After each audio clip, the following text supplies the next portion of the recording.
Assalamualaikum warahmatullahi wabarakatuh. Halo pemirsa Garuda TV dimanapun Anda berada. Bersama dengan saya, Rafli Raihan Al-Hajri dalam program Rembuk Jawa Timur yang dipersembahkan oleh DPRD Provinsi Jawa Timur. Segmen kali ini kita akan membahas terkait dengan swasembada pangan, visi dan strategi implementasi kebijakan oleh Bapak Presiden Prabowo Subianto. Sebagaimana yang telah kita ketahui, bahwa pangan adalah fondasi utama sebuah negara. Tanpa pangan mungkin tidak ada kedaulatan. Pangan yang berkualitas, cukup dan terjangkau itu adalah hak dasar setiap warga negara dan pilar utama kedaulatan. Untuk membahas hal tersebut, saya di sini sudah bersama dengan Bapak Haji Chusni Mubarok, Wakil Ketua Komisi B DPRD Provinsi Jawa Timur yang sekaligus merupakan Ketua DPC Partai Gerindra Kabupaten Malang. Selamat sore Bapak Chusni. Selamat sore Mas Rafli. Apa kabar? Selamat sore pemirsa, Alhamdulillah baik. Melihat Bapak Chusni ini rasanya seperti Bapak Prabowo. Luar biasa. Ya. Bapak Chusni, Anda merupakan seorang wakil pemerintah pusat di Jawa Timur yang juga merupakan Partai Gerindra tentunya. Sebetulnya apa yang menjadi alasan Bapak Prabowo menempatkan swasembada pangan ini sebagai program prioritas, Pak? Padahal kita tahu tentu saja banyak sekali kompleksitas hari ini yang kita hadapi begitu. Apa alasannya? Kenapa swasembada pangan? Jadi Mas Rafli, yang pertama saya ingin mengucapkan selamat menjalankan Hari Raya Idul Adha. Tentunya kita bersama-sama sudah melaksanakan kurban. Semoga kurban kita diterima oleh Allah Subhanahu wa taala. Amin. Ngomong tentang swasembada pangan, jadi pangan ini adalah kebutuhan dasar, Mas. Jadi kebutuhan dasar setiap manusia. Maka mewujudkan swasembada pangan ini sebenarnya adalah tentang kedaulatan dan kemandirian sebuah bangsa. Ketika bangsa itu swasembada pangan, maka dia tidak terkait dengan impor. Dia tidak terkait dengan negara-negara lain sehingga dia bisa berdaulat dan mandiri. Betul. Untuk menentukan urusan-urusan dalam negeri. Dengan kemandirian itu kemudian akan mewujudkan stabilitas ekonomi. Pembangunan nasional ini tidak bisa menegasikan stabilitas ekonomi. Ketika ekonomi stabil, maka masyarakat stabil, pembangunan bisa terwujud, sehingga cita-cita besar mewujudkan Indonesia yang makmur bisa dijalankan. Dengan ekonomi yang stabil, tentunya ini akan menciptakan kesejahteraan bagi para petani. Itu yang paling penting. Itu yang paling penting. Kalau kita mendengar dan sama-sama menyaksikan swasembada pangan ini menjadi target prioritas pemerintahan Pak Prabowo, ini sebenarnya bukan sekedar omon-omon. Di awal-awal fase pemerintahan beliau, beberapa sukses story di berbagai kegiatan yang menuju ke swasembada pangan ini telah dijalankan. Misalnya begini, tentang kesejahteraan para petani. Dengan swasembada pangan ini tentunya akan mewujudkan kemandirian dan kedaulatan seperti tadi saya sampaikan. Iya, betul. Nah, dari situ kemudian pasti akan menciptakan stabilitas ekonomi. Yang kalau ekonomi stabil, indikasi ini pasti akan diikuti dengan pertanian atau petani yang sejahtera. Nah, itu tadi menarik Pak Chusni, bahwa biar nggak omon-omon begitu kan tentu saja sudah ada implementasinya. Nah, kira-kira langkah konkret apa yang pemerintah sudah jalankan selama ini? Nah, kemudian di fase awal pemerintahan Bapak Haji Prabowo Subianto ini, menuju ke swasembada pangan, itu intervensi pemerintah sudah sangat terlihat jelas. Bagaimana kita melihat tentang regulasi pupuk. Bagaimana intervensi pemerintah terhadap masalah pupuk misalnya. Pupuk hari ini bisa dijamin sudah tidak ada kelangkaan. Saya sebagai pimpinan Komisi B melakukan kunjungan kerja ke berbagai daerah dan di situ kita mendapatkan laporan bahwa hari ini pupuk sudah tidak menjadi masalah. Itu yang pertama. Karena kata kunci pertanian, ngomong tentang produktivitas pertanian ini pasti dimulai dari pupuk. Jadi sekarang petani sudah gak punya masalah pupuk. Petani sudah gak susah lagi urusan pupuk. Sehingga hari ini kita bisa membuktikan bahwa stabilitas pupuk, tersedianya pupuk itu tidak hanya sekedar jargon kampanye. Pak Prabowo dengan kebijakannya dibantu oleh para menteri dan lembaga stakeholder terkait berhasil kemudian menjadikan pupuk ini tersedia dan bisa diserap oleh masyarakat khususnya petani. bahwa hari ini memang masih ada yang merasa masih kesulitan mendapatkan dan sebagainya, itu masalah perapian database. Oke. Yang itu nanti akan disempurnakan di selanjutnya. Nah, dengan pupuk yang sudah tersedia ini, otomatis petani akan mendapatkan kemudahan di proses penanaman, kemudian pemupukan, pengolahan lahan, sampai nanti di hasil panennya pasti lebih baik. Oke. Disitulah nanti NTP, nilai tukar petani, kesejahteraan ini pasti juga akan naik secara otomatis.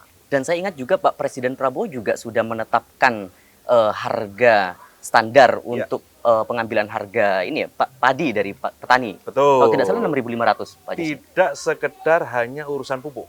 Tidak sekedar ngomong pupuk tidak langka, maka pemerintah kemudian juga mengintervensi melalui Bulog sebagai off-taker dan menentukan harga dasar untuk gabah kering panen yang nilainya 6.500. Ini sejarah.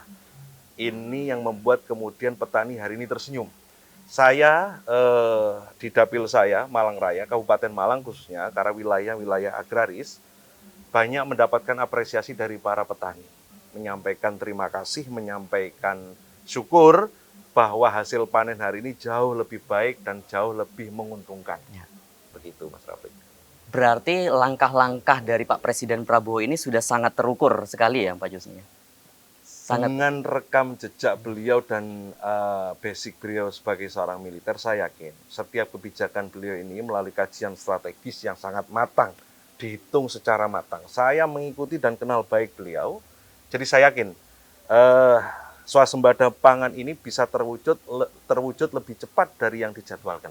Saya yakin itu karena indikasi itu sudah banyak kelihatan. Jadi bagaimana pupuk yang sudah mulai terdistribusi dengan baik, bagaimana intervensi pemerintah melalui penyediaan irigasi yang mapan, dukungan terhadap modernisasi Alsintan, dan kemudian sampai di tahap off-taker sehingga petani nggak susah lagi. Jadi nanamnya seneng, panennya juga seneng. Ya. Itu masalahnya Mas Rafli. Ini yang dulu hanya sekedar jargon kampanye, Mas. Ya. Dulu semuanya tunduk, dulu semuanya kalah dengan mafia, dulu semuanya kalah dengan kartel, kita harus menyerah, petani akhirnya hanya menjalankan profesi yang tidak menguntungkan, bisa dibilang begitu. Dan sekarang Pak Prabowo memberikan harapan itu lebih baik. Artinya pemerintah sudah betul menyiapkan program swasembada pangan ini mulai dari hulu hingga hilir ya Pak ya. Dan tentu saja banyak sekali yang harus kita ulas terkait dengan program swasembada pangan ini agar kemudian ini bisa didukung oleh semua elemen masyarakat dan bisa sampai pada tujuan dari Bapak Presiden Prabowo Subianto. Untuk membahasnya lebih lanjut, kita akan kembali setelah jeda berikut ini.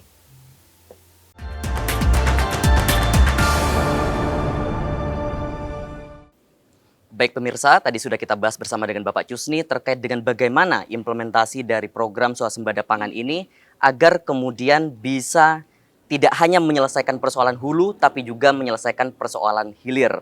Nah, tapi berikutnya Pak Jusni, sangat penting bagi pemerintah, saya rasa perlu melibatkan semua pihak. Dan saya yakin pemerintah juga tidak bisa bekerja sendiri tentunya, begitu. Bahkan terbaru itu sangat ramai di media sosial, pemerintah melibatkan TNI dan Polri, begitu. Nah, bagaimana sebetulnya pandangan Bapak terhadap hal ini, terutama apa sebetulnya yang menjadi dasar Bapak Prabowo melibatkan TNI dan Polri? Ya, sebelumnya kita ngomong tentang gaya kepemimpinan Pak Prabowo, Mas. Yang kita lihat, Pak Prabowo ini kan solid maker ya. Artinya ketika beliau memenangkan kontestasi, beliau merangkul semua lawan politik dan semua unsur stakeholder dan semua anak bangsa ini untuk bareng-bareng bangun bangsa dan negara ini. Nah, ngomong tentang swasembada pangan ini adalah urusan besar, di mana urusan besar ini harus diselesaikan oleh seluruh komponen bangsa. Gotong royong. Gotong royong, kuncinya semuanya dilibatkan. Maka keterlibatan TNI Polri, bahkan tidak itu saja sebenarnya. Kementerian dan lembaga-lembaga terkait, baik itu PUPR, kemudian BUMN, Perindak, Bulog, dan sebagainya, semuanya dilibatkan. Karena apa? Karena semangat dari pemerintahan Presiden Prabowo Subianto ini adalah mempercepat swasembada pangan. Maka semua unsur, semua potensi ini harus dilibatkan. Terkait dengan TNI Polri misalnya. Bagaimana kemudian TNI Polri kok sekarang jadi ngurusin pangan? Ya, itu jadi pertanyaan besar. Nah, polisi kok ke ladang, Ya. ngurusi jagung. Tentara kok ikut-ikutan ngurusi panen dan sebagainya. Jadi dalam proses menuju ke swasembada pangan ini, tentunya proses ini perlu dijalankan dengan situasi yang aman. Polri sebagai penyelenggara Kamtibmas tentunya diperlukan untuk menjamin petani ini merasa aman dan nyaman. Ya. Nah, demikian juga dengan TNI. TNI ini mempunyai fungsi pembinaan teritorial.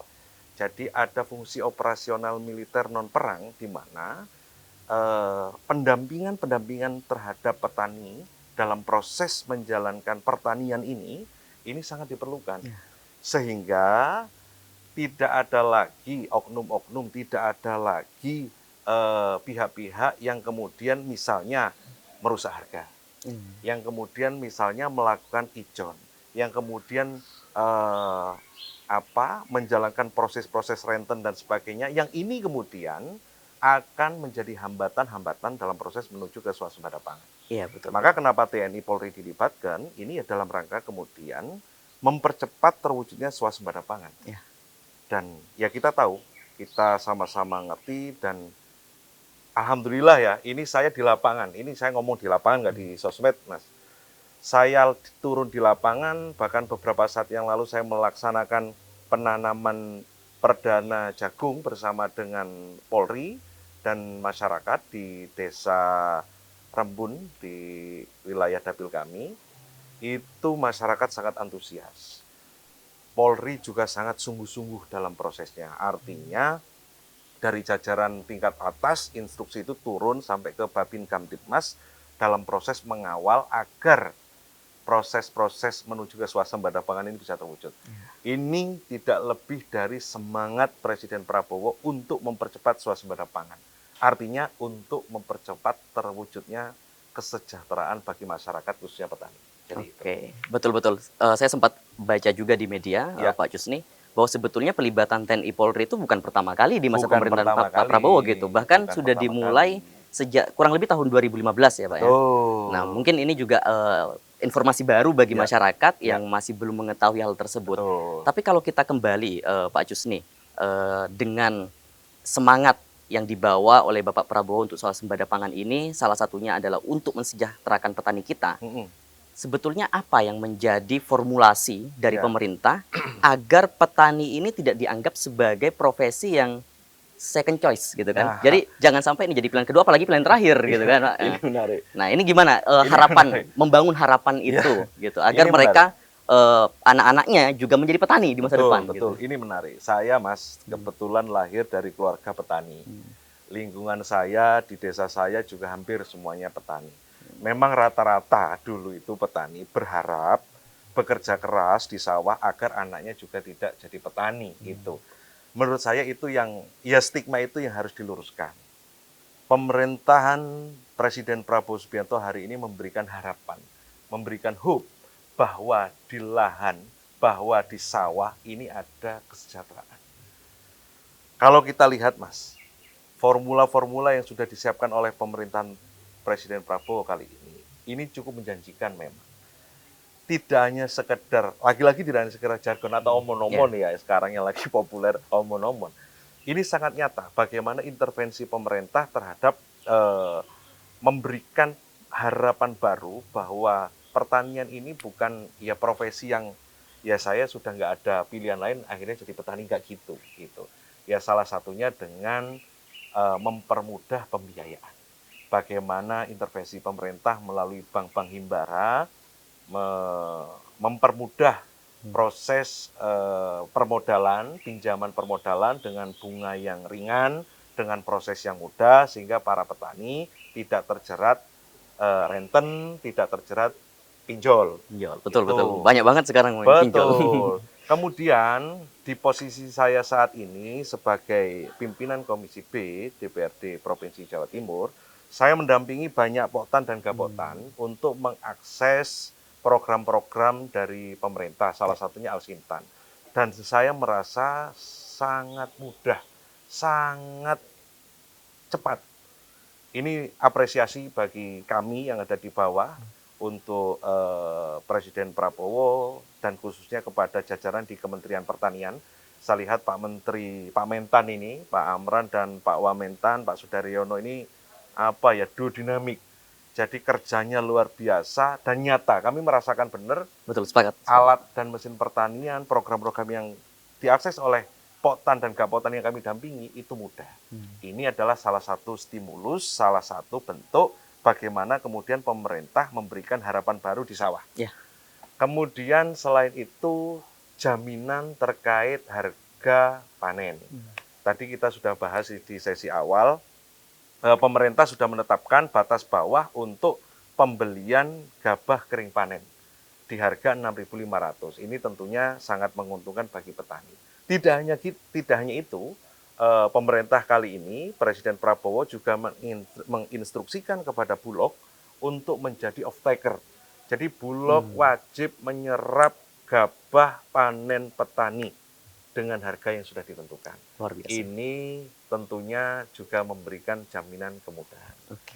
Ya, selain itu tadi terciptanya keamanan karena keterlibatan TNI Polri tadi, ini semakin memberikan harapan bahwa ternyata di sawah ini ada harapan kesejahteraan. Saya kira itu. Oke, baik Pak Cus nih. Kalau sudah kemudian harapannya muncul, masa depan pertanian dan petani ini sudah sangat menjanjikan. Ya. Lalu bagaimana Pak terkait dengan perlindungan lahannya? Nah, saya kira ini dua hal yang saya kira punya fokus yang berbeda. Ya. Satu, petani memiliki kesejahteraan, Ya. dia punya masa depan, tapi di sisi lain kita juga perlu melindungi Ya. bahwa lahan-lahan ini tidak alih fungsi, gitu kan? Nah, Betul, ini poin menarik. Jadi begini, kalau kita ngomong tentang lahan pertanian produktif, kita bisa mengacu ke Undang-Undang 41 2009 tentang perlindungan lahan produktif pertanian berkelanjutan.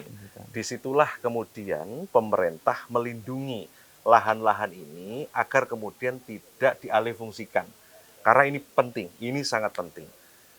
Jadi dengan undang-undang ini kemudian lahan produktif pertanian ini bisa dilindungi sehingga kemudian petani tetap mempunyai lahan untuk memproduksi, untuk bertani sehingga yang balik lagi swasembada pangan ini bukan omon-omon belaka karena kita tahu kita punya lahan produktif pertanian yang dilindungi melalui Undang-Undang 41 2009 tadi. Ini kemudian menjamin juga lahan ini tidak boleh dialihfungsikan. Mas, kita ini makan beras. Kita tidak makan beton. Ya, betul, betul. Kata Pak Jokowi juga itu. Kita nggak bisa loh makan beton. Kita nggak bisa. Jadi ya boleh memang ada penciptaan lahan baru untuk perumahan, tapi tidak boleh di lahan produktif pertanian. Betul. Sehingga masa depan petani tetap terjaga, pangan kita juga produktivitasnya terjaga. Di samping itu, saya juga mengikuti beberapa saat yang lalu Kementerian Pertanian dengan Kementerian ATR BPN ini bekerja sama untuk menyiapkan peta tematik tentang pertanian ini. Seperti apa itu? Ya, jadi selama ini kita ini kan tidak punya peta pertanian yang jelas. Ini korelasinya terhadap kesiapan pupuk misalnya. Berapa sih pupuk yang harus disiapkan pemerintah untuk kemudian bisa membantu, bisa mengintervensi, Bisa mengcover kebutuhan petani. Oke. Kemudian berapa kemudian harus disiapkan dukungan-dukungan pemerintah, baik itu masalah penyediaan dan modernisasi irigasi, alat dan mesin pertanian, termasuk di urusan off-taker nantinya. Maka saya kemarin itu mengikuti beritanya, Kementerian Pertanian dan Kementerian ATR BPN sedang menyiapkan peta tematik pertanian. Sehingga jelas nanti kita sebagai bangsa yang merdeka dan berdaulat ini, dari Sabang sampai Merauke kita punya data. Data inilah kemudian yang membuat bahwa ya swasembada pangan ini tidak hanya cerita, tapi memang aksi nyata. Terukur. Betul. Jadi itu salah satu terobosan dari pemerintah yang kemudian meyakinkan petani bahwa pertanian ini menjadi tujuan, menjadi salah satu mata pencarian, menjadi salah satu menjadi salah satu bidang untuk menghadirkan kesejahteraan. Kesejahteraan, Gitu. betul, betul. Saya kira concern Pak Prabowo terhadap swasembada pangan ini membuka kacamata kita, Pak, Ya, bahwa banyak sekali PR yang harus diselesaikan. ya, Maka semua elemen harus terlibat. Tadi sudah betul. disinggung beberapa elemen pemerintahan yang terlibat dalam swasembada Mm-mm. pangan ini, tapi Mm. pertanyaannya apakah swasta juga dilibatkan, Pak? Kalau Ya. dilibatkan, sejauh apa keterlibatan swasta itu? Ya, saya tadi menyampaikan di awal, Mas, bahwa swasembada pangan ini urusan besar. Betul. Kita ini bangsa yang besar, kita ini negara dengan penduduk yang besar. Maka untuk mewujudkan swasembada pangan tidak bisa diselesaikan oleh kelompok tertentu, oleh golongan tertentu, oleh suku tertentu, oleh partai tertentu. Ini butuh kolaborasi seluruh komponen bangsa. Kalau tadi disinggung swasta, tentunya swasta sangat berperan dalam hal ini. Bagaimana secara aturan kemudian setiap program ini melibatkan swasta sebagai pihak ketiga. Maka kemudian dituntut swasta juga untuk terlibat dalam prosesnya, misalnya terkait dengan modernisasi, inovasi di alat-alat mesin pertanian, di obat-obat serta pupuk untuk tanaman pertanian, serta teknologi-teknologi hasil pertanian yang lain. Oke. Itu kita butuh peran serta swasta, dan Pak Presiden berkali-kali menyampaikan bahwa iya, swasta ini memang bisnis. Betul. Ngomong bisnis berarti ngomong untung. Untung, sama-sama Cuma- untung. Sama-sama untung. Cuma jangan sampai keuntungan ini merugikan pihak lain. Merugikan pihak Kata lain. kuncinya di Jangan situ. sampai merugikan Jangan pihak sampai lain. merugikan pihak lain. Kita harus melibatkan semua tanpa Semua terlibat. merugikan pihak lain, terutama masyarakat dan Iya, petani. Ya, Pak, ya. betul. Kalau Betul. kata Presiden Prabowo, berjuang bersama, menang bersama. Menang bersama. Nah, Oke, baik pemirsa, karena ini merupakan pembahasan yang sangat menarik dan masih banyak lagi yang perlu kita bahas. Ya. Kita akan bahas selanjutnya seusai jeda berikut.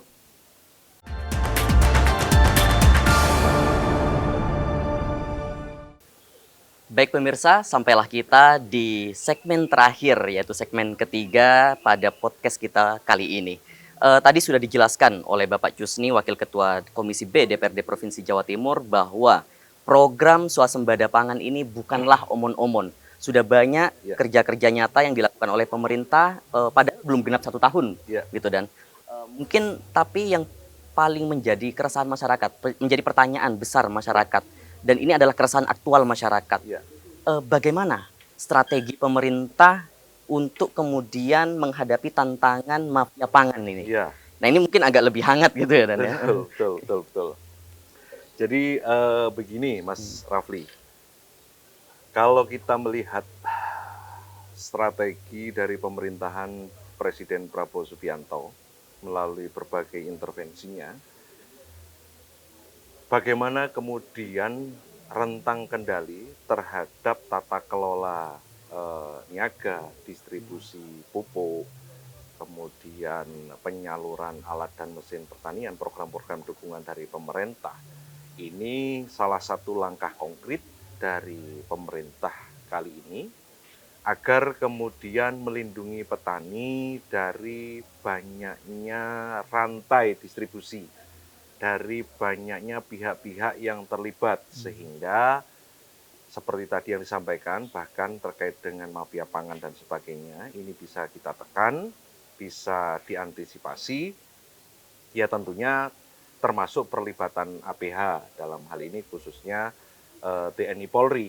Bagaimana TNI Polri dilibatkan juga dalam rangka melindungi petani dari jeratan renten, dari jeratan pinjol, kemudian permainan harga serapan ketika panen dan sebagainya. Ini yang menjadi jaminan bagi pemerintah agar kemudian swasembada pangan ini tidak terganggu oleh hal-hal Betul. yang tidak kita inginkan. Jadi pupuk kali ini langsung turun ke petani misalnya. Ini langkah yang luar biasa, terobosan yang luar biasa. Karena biasanya sangat sulit sekali. Bahkan Biasanya- mungkin ada masyarakat yang tidak punya lahan diambil Biasanya pupuk. terlalu banyak Betul. posnya. Betul, Mas. banyak pos. Sekarang Presiden Prabowo langsung intervensi. Oke. Bahkan terakhir kebijakan terkait irigasi misalnya, ini pemerintah pusat juga langsung intervensi.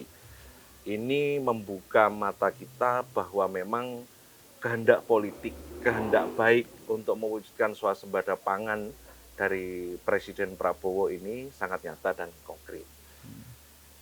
Kita di awal April kemarin sama-sama menyaksikan menjadi sejarah baru bagi bangsa kita. Kita punya stok cadangan pangan terbesar, 4 juta ton 4 juta cadangan ton. pangan kita, dan ini sejarah. Dan ini bisa terwujud. Mungkin itu untuk stok berapa lama? Ya, Bapak Jusni? ini kemudian bisa menjamin bahwa 10-20 tahun ke depan cadangan pangan kita ini aman. Masih aman. Luar biasa. Itu belum genap 1 tahun pemerintahan Presiden Prabowo. Saya yakin dengan formula-formula yang disiapkan, saya yakin dengan intervensi yang dijalankan, stok kita semakin melimpah, maka swasembada pangan ini sudah bisa kita rasakan hawa-hawa ini nggak lama lagi, Ya. kira-kira begitu. Amin. Ya, begitu. Dan semangat itu bisa kita rasakan sampai tingkat bawah. Seperti saya, Mas, karena tugas dan tanggung jawab saya, kemudian kami juga melaksanakan komunikasi dan kerjasama dengan pemerintah daerah di Kabupaten Malang misalnya. Di Kabupaten Malang sendiri sudah menjalankan dan aktif kemudian melaksanakan arahan-arahan Presiden serta menyesuaikan kehendak Presiden. Saya beberapa saat yang lalu juga difasilitasi oleh Pak Bupati untuk bisa berkomunikasi dengan Kepala Dinas Pertanian. Beliau memaparkan panjang lebar, termasuk bahwa di Kabupaten Malang nantinya akan dibuat klaster-klaster pertanian tematik. Karena Malang ini, ya alhamdulillah, kita ini, teritori kita ini, wilayah kita ini komplit. Kita punya gunung, kita punya laut. Sehingga memang ada wilayah-wilayah tertentu dengan ciri khas tertentu, dan ini bisa menghadirkan produk-produk tertentu. Disesuaikan dengan karakter Disesuaikan dengan karakter masyarakat tersebut. masyarakat. Kemudian Karakter uji wilayah. lab hasil tanahnya ini seperti apa, Betul. airnya seperti apa. Ini nanti akan menentukan tanaman pangan apa yang cocok. Oh, oke. Sehingga hasilnya bisa lebih melimpah, hasilnya bisa lebih maksimal. Jadi saya yakin dengan pelibatan semua unsur, masyarakat ikut, stakeholder yang lain bahu-membahu, maka mafia pangan, maka rentenir, maka pinjol apa dan sebagainya bisa kita atasi. Oke. Mungkin bisa dijelaskan lebih komprehensif Bapak Jusni terkait dengan Anda Dapil 6 Malang Raya meliputi Kabupaten Malang, Kota Malang, dan Kota Batu. Betul. Kira-kira sejauh apa monitoring Bapak Jusni sebagai anggota dewan di provinsi untuk memastikan dapil Anda ini bisa sejahtera, terutama sesuai dengan bidang Anda di Komisi B Betul. yang menyangkut hajat hidup orang banyak ini. Jadi kita ngomong tentang Jawa Timur terlebih dahulu. Oke. Jawa Timur ini, Mas Rafli, menjadi wilayah dengan buffer stok, kita menjadi wilayah dengan cadangan pangan, kita menjadi wilayah terbesar untuk cadangan pangan nasional. Jadi kalau di Jawa Timur kita ngomongnya sudah bukan ketahanan pangan lagi, tapi ngomong kedaulatan pangan. Karena memang produktivitas pertanian kita ini terbesar. Kemudian ngomong tentang Malang menjadi bagian dari Jawa Timur, ya tentunya komunikasi dengan pemerintah daerah ini sedang kita intenskan.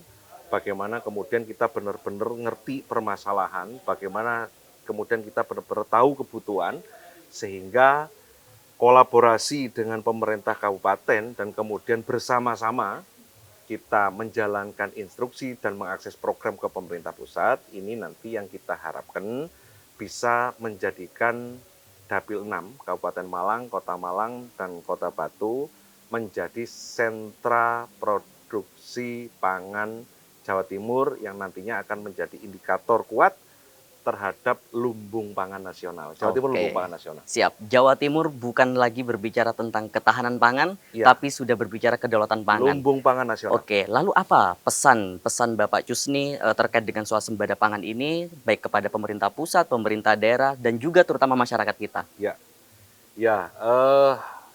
Untuk mewujudkan swasembada pangan, tentunya kita harus bersama-sama. Kepada pemerintah pusat, kami tentunya mengucapkan terima kasih terhadap kepedulian, terhadap kemudian program-program yang sudah diturunkan. Saya beberapa saat yang lalu juga berkunjung ke Kementerian Pertanian beserta Komisi B. Di situ kita melihat benar semangat dari Kementerian Pertanian melaksanakan instruksi Presiden. Harapan kami dukungan semakin ditingkatkan dan komitmen untuk mewujudkan swasembada pangan ini bisa benar-benar dijalin dengan proses kerjasama yang baik. Kepada seluruh masyarakat Jawa Timur, khususnya masyarakat di Malang Raya, mari kita bersama-sama mewujudkan swasembada pangan bersama dengan Presiden Prabowo tentunya, karena pangan ini menjadi urusan paling pokok. Kita akan selalu makan, kita selalu butuh pangan sampai kapanpun.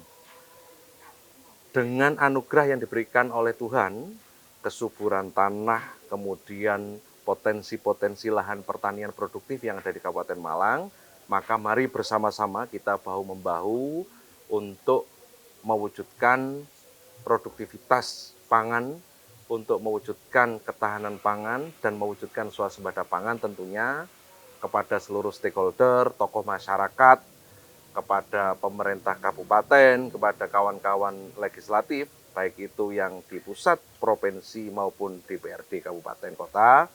Ayo kita sama-sama bergandengan tangan, kita wujudkan swasembada pangan ini. Kita yakin Malang Raya ini adalah daerah yang sudah dianugerahi oleh Tuhan dengan kesuburannya, dengan kontur yang luar biasa semacam ini. Mari kita bersama-sama bahu-membahu mewujudkan ketahanan pangan nasional. Kita mulai dari Malang Raya. Saya kira itu yang perlu saya Luar sampaikan. biasa. Kita mulai dari Malang Raya, Ya. Jawa Timur dan untuk Indonesia. Jawa Timur Dan untuk saya Indonesia. kira ini merupakan sebuah tantangan besar bagi Ya. bangsa kita agar kita kembali lagi pada semangat masa lalu kita. Kita punya tanah yang subur, Ya. maka pangan bukan lagi soal urusan. Pangan bukan lagi PR. Bukan Harusnya PR. ini sudah menjadi karakter dari Ya. masyarakat kita. Jangan Betul. sampai ada lagi rakyat yang lapar, Ya. gitu ya Pak Cusni ya. Betul. Oke, mungkin itu Pak Cusni diskusi kita pada sore hari ini. Ya. Demikianlah pemirsa perbincangan saya dengan Bapak Cusni Mubarok dalam program Rembuk Jawa Timur. Saya Rafli Rayhan Al-Hajri undur diri, sampai jumpa.